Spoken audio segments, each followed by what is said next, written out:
Make me a channel of your praise. Where there is hatred. Canonical provisions on marriage impediments. Introduction.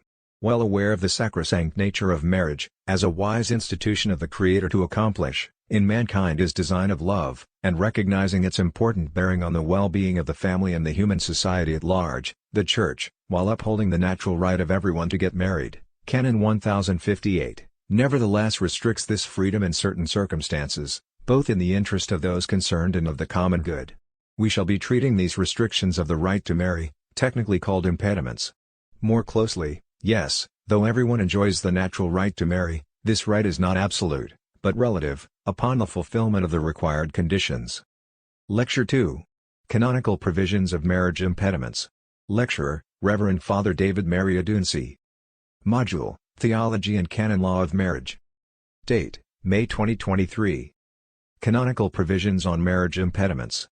These are the two major impediments outlines. 1. Impediments in general. 2. Individual diramen impediment. These are the 12 outlines. 1. Lack of age. 2. Impotence. 3. Prior marriage bond. 4. Disparity of cults. 5. Holy orders. 6. Perpetual vow of chastity impediment. 7. Abduction. 8. Murder or conlugicide. Lack of form. 9. Consanguinity. 10. Public propriety. 11. Affinity. 12. Adoption. In our present context of Christian marriage, especially from the canonical point of view, an impediment is some fact or condition that prevents a person from contracting a valid and licit marriage in spite of the good faith of one or both parties. If the impediment only results in the unlawfulness of the wedding, that is, if it only makes it illicit, then it is simply called an impediment, impedient impediment, but if it actually invalidates the marriage, making it null and void ab initio, then, it is called a diramen impediment, prohibitory impediments. The impediments outlined in our new Code of Canon Law are all diramen impediments. The family. 2. Impediments in general. In canonical jurisprudence, impediments have been classified into public and occult impediments, absolute and relative impediments, permanent and temporary impediments, among others. However, of special relevance to us here are the distinctions between divine law impediments and ecclesiastical law impediments, which form the pivot for other classifications. Divine law impediments are those rooted in divine positive law or in the very nature of things themselves, while ecclesiastical law impediments are those established by the Church.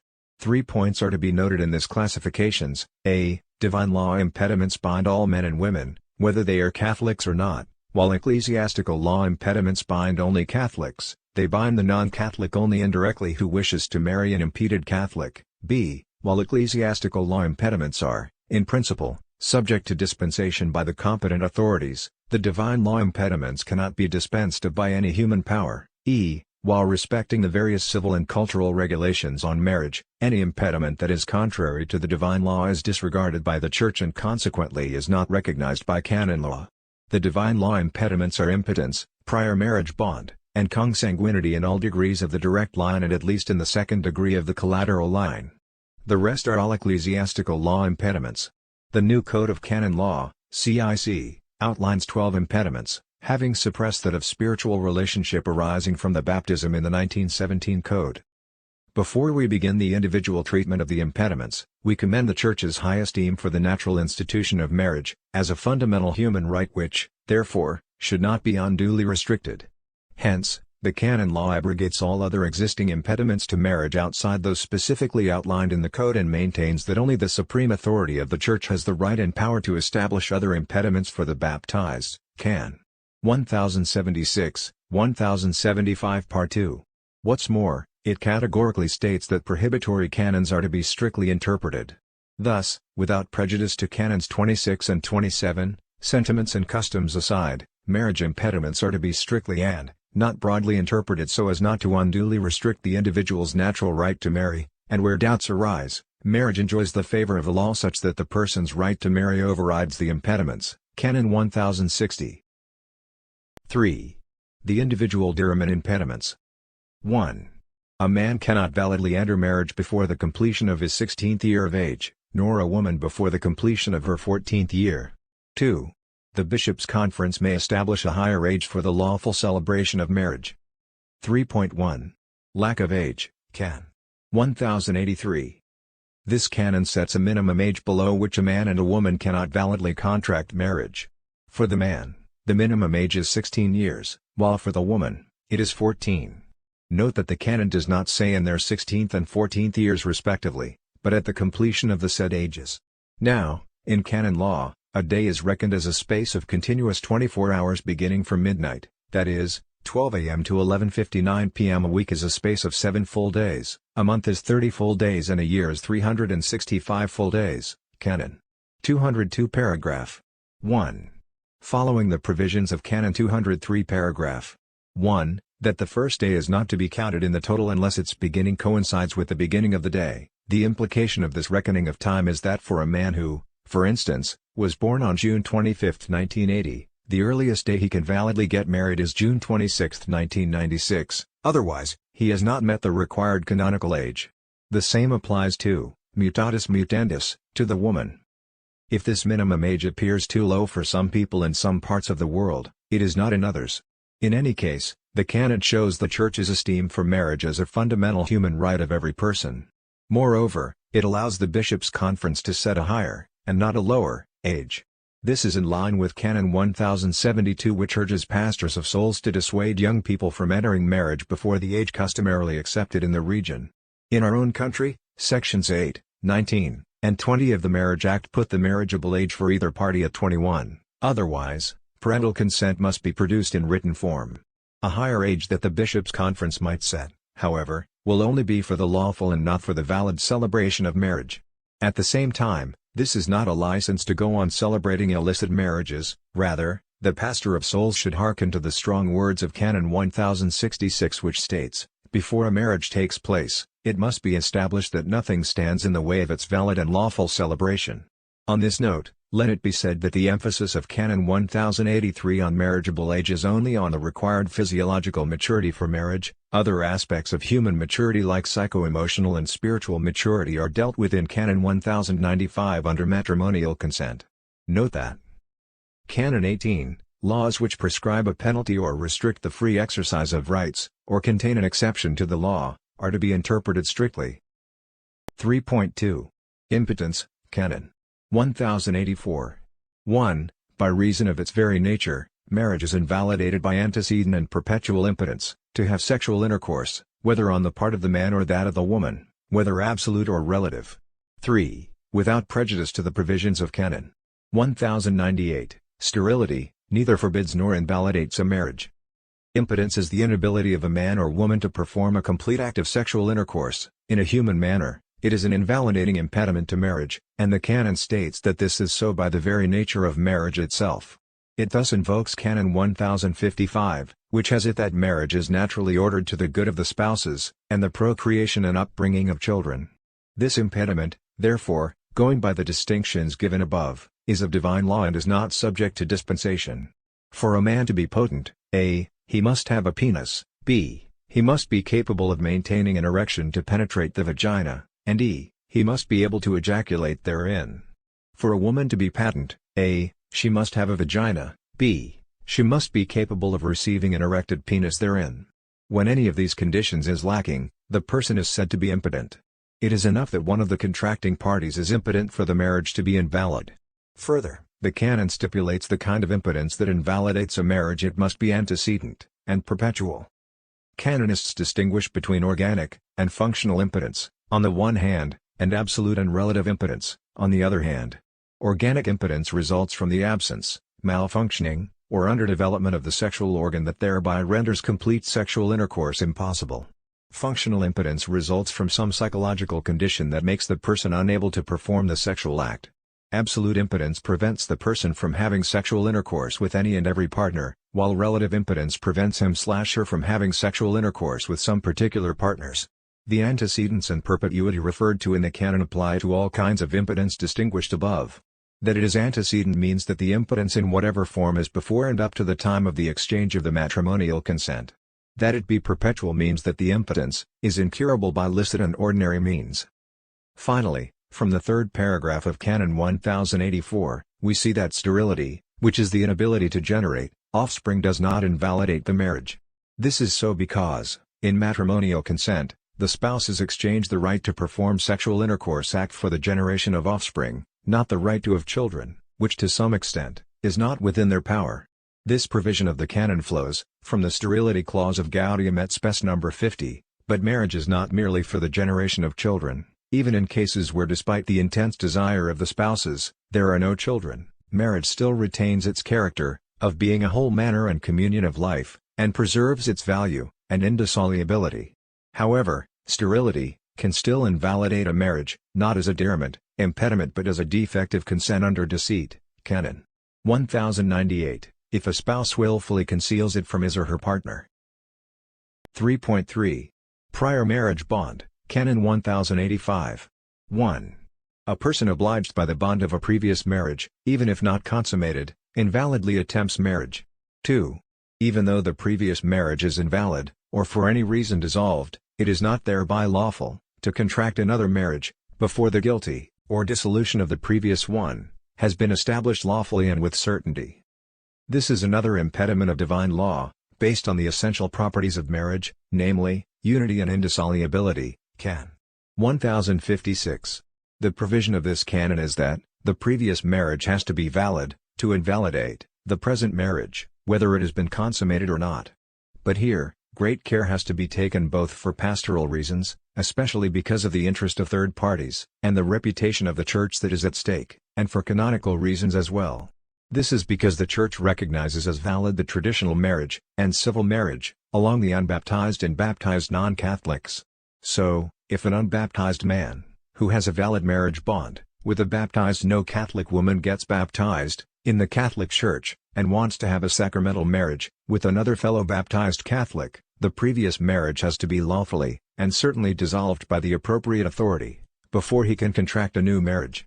Under the civil law of Nigeria, marrying with the impediment of a previous marriage bond, of any of the three recognized forms of marriage in the country, attracts 5 years of imprisonment, under sections 40, 47, and 48 of the Marriage Act.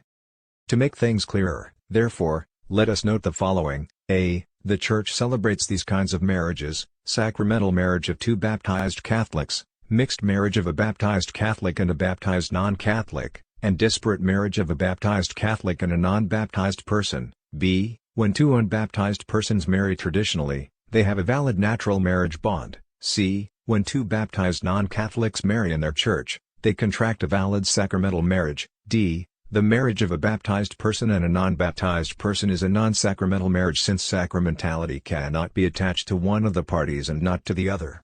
And when the baptized party is a Catholic, the marriage is invalid unless a dispensation has been obtained. The grounds on which previous marriages can be dissolved, together with the rules and forms to be observed, are well spelt out in Canons 1142 to 1150. Privilege of faith and Pauline privilege. This leads us to the next impediment under consideration, the disparity of cults. 3.4. Disparity of cult. Canon 1086, paragraph 1-3. 1. A marriage is invalid when one of the two persons was baptized in the Catholic Church or received into it, and has not by a formal act defected from it, and the other was not baptized. 2. The impediment is not to be dispensed, unless the conditions are mentioned in Canon 1125 and 1126 have been fulfilled. What this impediment prohibits is the marriage of a Catholic and an unbaptized, that is, a non-Christian, and it is informed especially by 2 Cor. 6:14-15. It is however an impediment of the ecclesiastical law and so can be dispensed.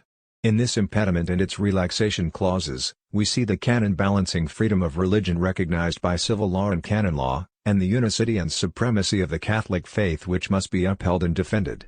Based on this, it is not lawful to permit a person to endanger his or her Catholic faith even as a result of marriage.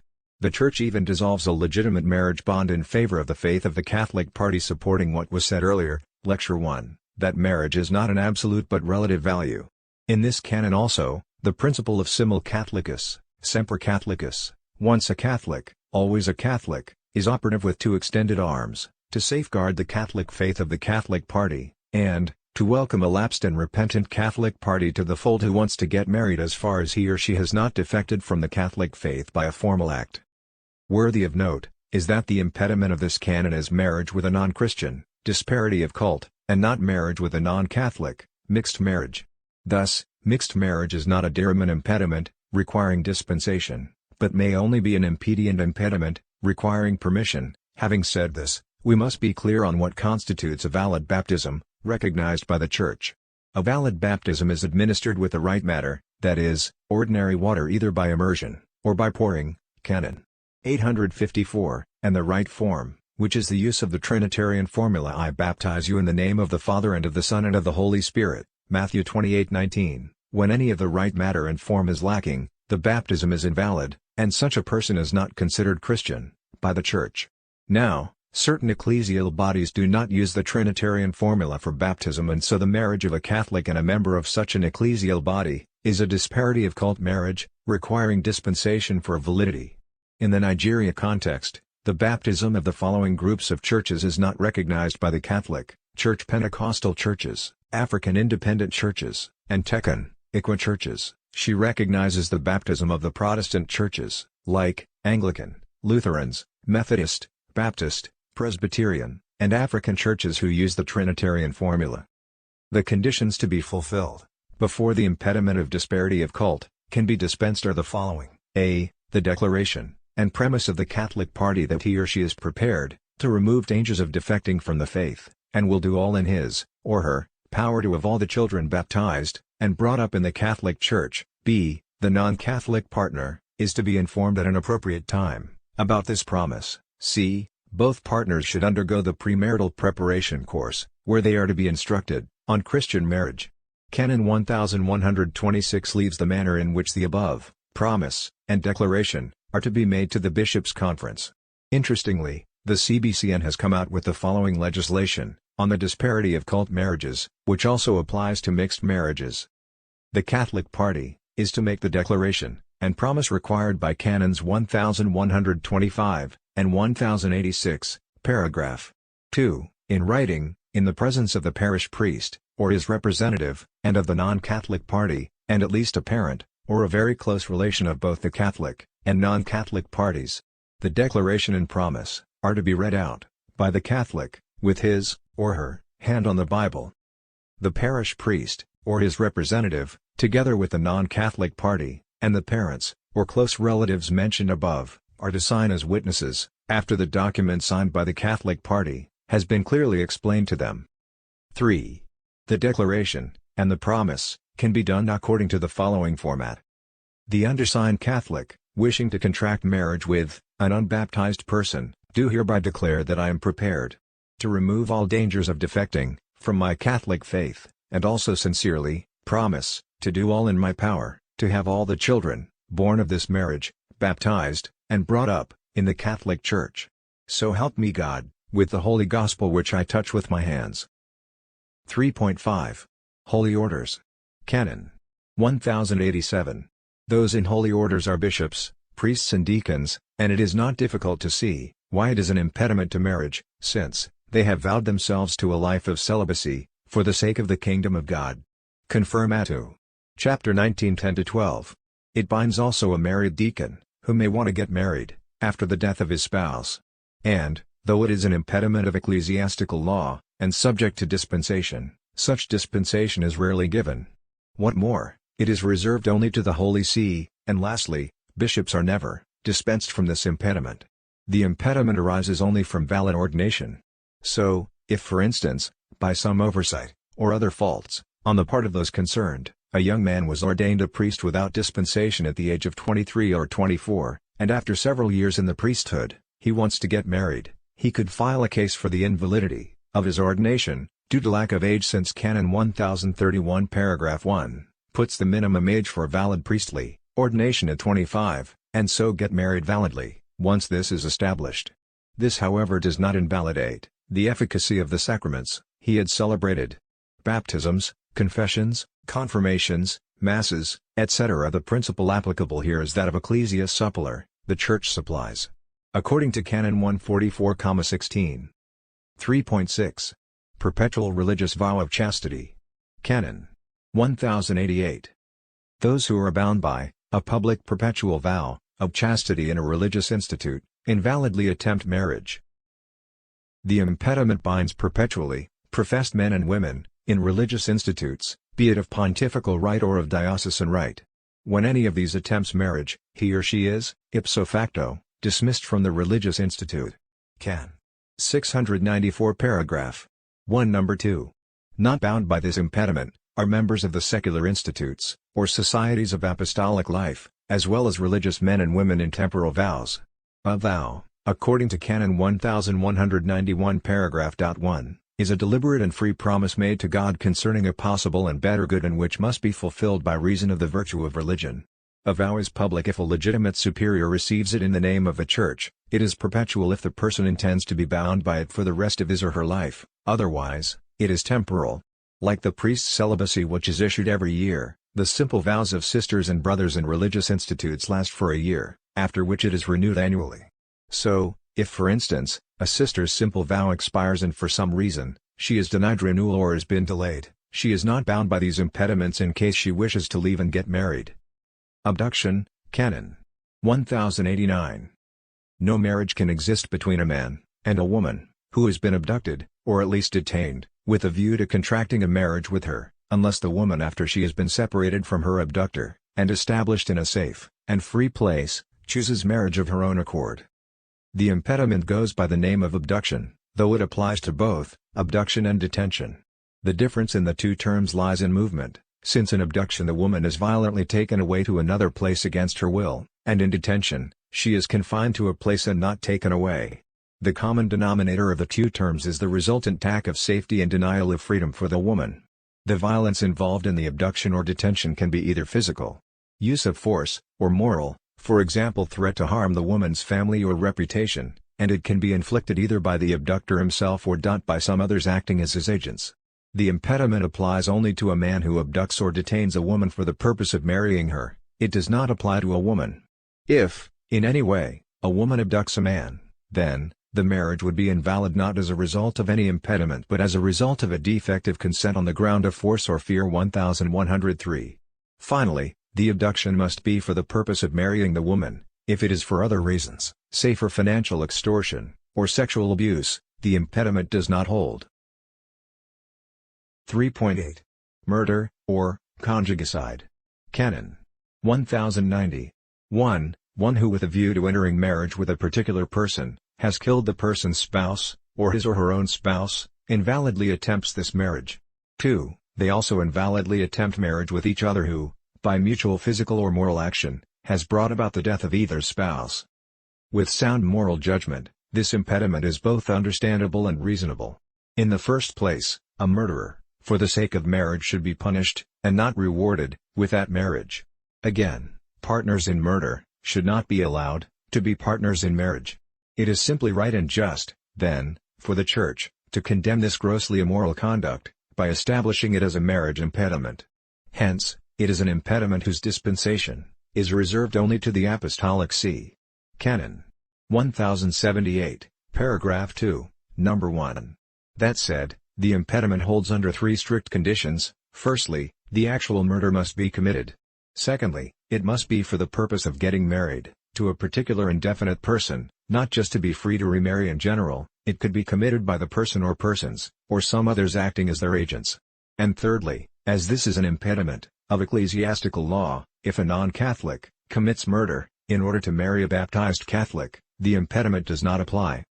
3.9. Consanguinity. Canon 1091.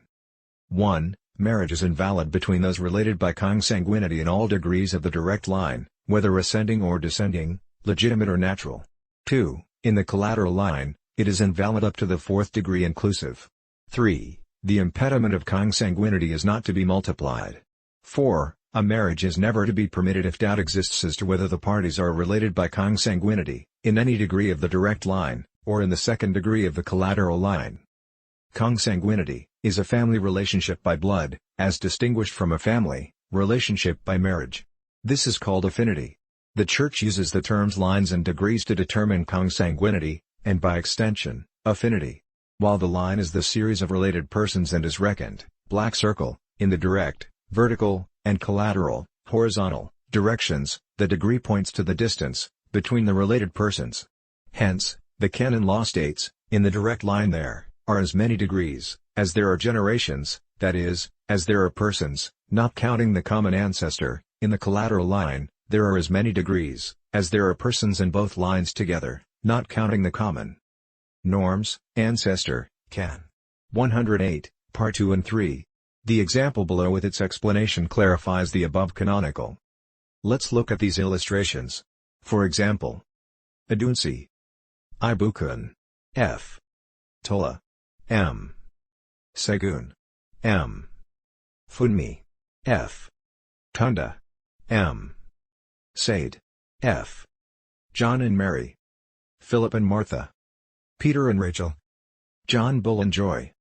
In the example above, Adunsi is the common ancestor of Tola and Ibukun who are his children. They are his direct descendant, in the first degree. Tola and Ibukun are brother and sister, related in the second degree of the collateral line, Adunsi being their common ancestor. Tunda and Shade are Tola's children, and Segun and Funmi are Ibukun's children, the four of them being grandchildren of Adunsi, to whom they are related in the second degree of the direct line. Now, Tola is Funmi's uncle, related as the third degree of the collateral line, just as Ibukun is Tunda's auntie, related in the same degree collateral line. Tunda and Shade are first cousins to Segun and Funmi, related as they are in the 4 degrees of the collateral line, having Adunsi as their common ancestor, grandparent. Philip is Shade's son, just as Rachel is Segun's daughter. They are second cousins related in the 6th degree of the collateral line. But Tola is the great-uncle of Joy, just as Ibukun is the great-aunt of John. They are related in the 4th degree of the collateral line. John and Philip are related to Funmi in the 5th degree of the collateral line, just as Rachel and Joy are related to Tunda in the same line and degree. But Mary and Martha are related to Peter and John Bull in the 6th degree of the collateral line, just in the same way as John and Philip are related to Rachel and Joy. From the first paragraph of the canon, consanguinity invalidates marriage in all the degrees of the direct line. Thus, it forbids a person to marry any of his descendants or ascendants, that is to say, a person cannot marry his or her child, grandchild, great-grandchild, etc. or parent, grandparent, great-grandparent, etc. whether the relationship is by natural blood ties or legal adoption. The second paragraph forbids marriage up to the 4th degree of the collateral line, that is, marriage between first cousins and those closer in blood relationship. Hence, a brother and his sister from the same parents cannot validly marry. 2nd degree, an auntie and nephew, and uncle and niece cannot marry. 3rd degree, and first cousins cannot marry. 4th degree. Also in the 4th degree are great-auntie and grandnephew, great-uncle and grandniece. The purpose of the third paragraph, which outlaws the multiplication of the impediment, is to outlaw multiple dispensations as provided by the 1917 Code when a couple shared more than one common ancestor in the collateral line, a common occurrence. For a better understanding, in a relationship by consanguinity, we can speak of full-blood brothers and sisters and half-blood brothers and sisters depending on whether they have the same parents or they only have a presence in common, especially as a result of polygamy. Thus, as far as the impediment of consanguinity is concerned in the current code, this makes no difference in their degree of consanguineous relationship. Thus, the impediment of consanguinity is not to be multiplied. The fourth paragraph is an exception to Canon 1000, which states that in cases of doubts, marriage enjoys the favor of the law. The reason is that marriage in those degrees stated in the paragraphs is certainly an impediment of divine law which is not subject to dispensation. Hence, in all degrees of the direct line and up to the 2nd degree of the collateral line, consanguinity is surely and certainly an impediment of the divine law, cf. Lev. 18. But as to the 3rd and 4th degrees of the collateral line, it is doubtfully of divine law and certainly of ecclesiastical law, in which cases it can be dispensed. However, where the civil law of a region prohibits marriage in the 3rd and 4th degrees of the collateral lines, the pastor of souls should be prudent and cautious, following especially the provisions of Canons 1066 and 1071, 1, number 2. Paragraph 3.10. Affinity. Canon 1092.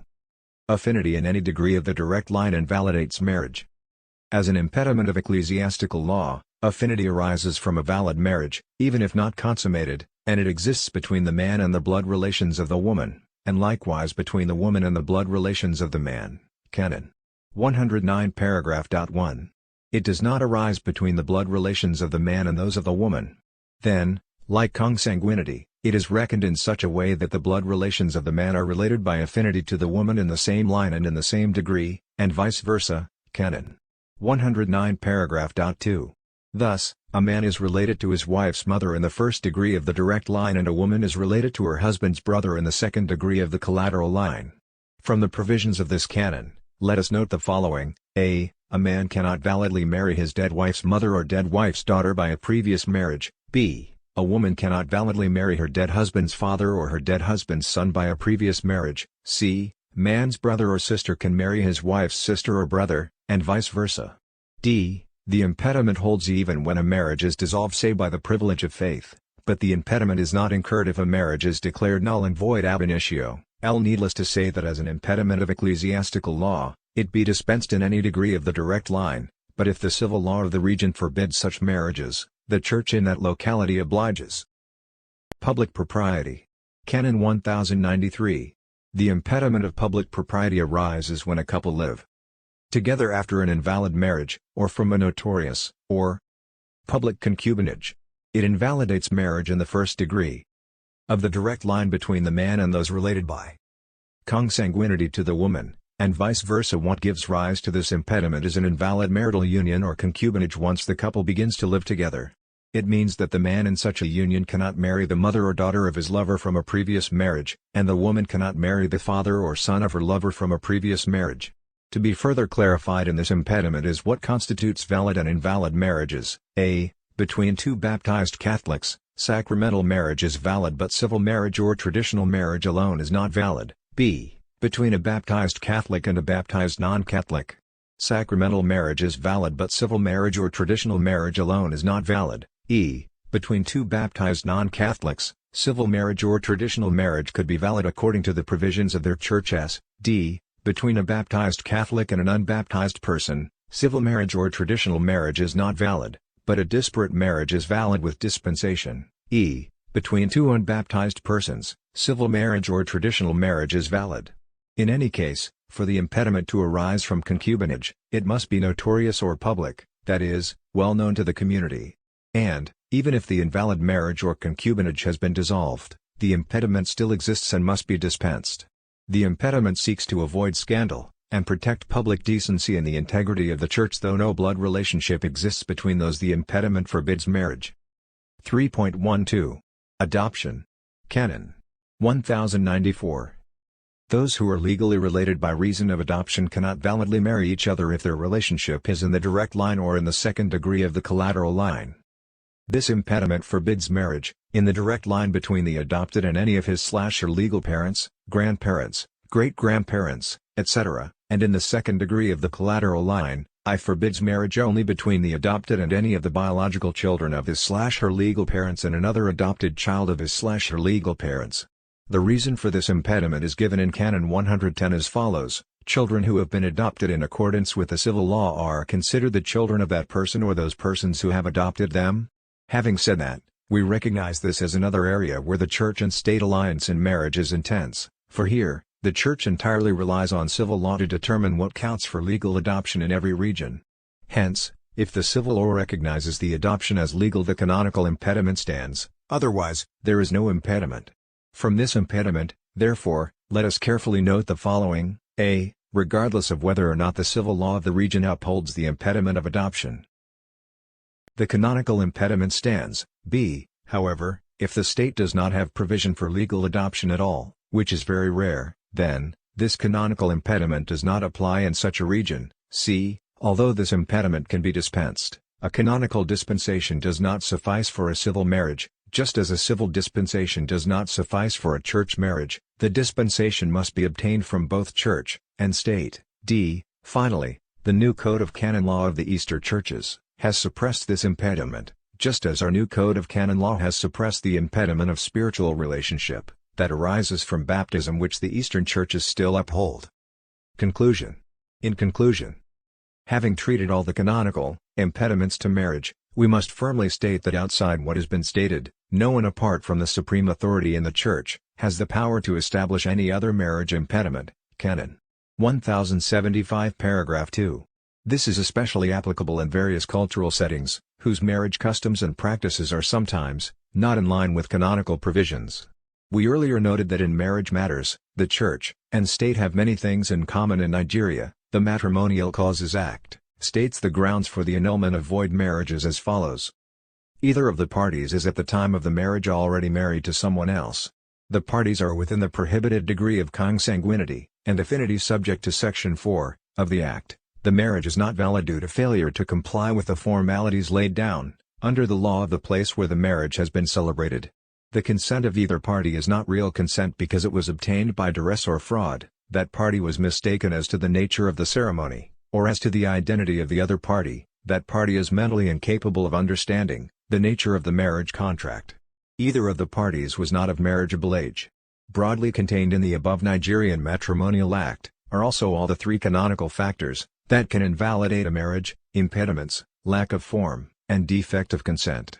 Of all the three groups of factors that can invalidate a marriage in the Church, the presence of a diriment impediment can especially be embarrassing to the pastor of souls, and by extension, his commissioned and collaborating marriage counselor. More so if the impediment is both canon law and civil law. The conclusion from such an embarrassing situation is that he was not judicious and conscientious in his duty, and may not be relied upon by the Church to competently prepare couples and assist in their marriages. Hence, every couple intending to be married in the Catholic Church must be carefully investigated, even when they are well known to the priest, and there seems to be nothing wrong with their intended marriage. More so, for record purposes, it is strongly recommended that the findings of such an investigation be properly documented.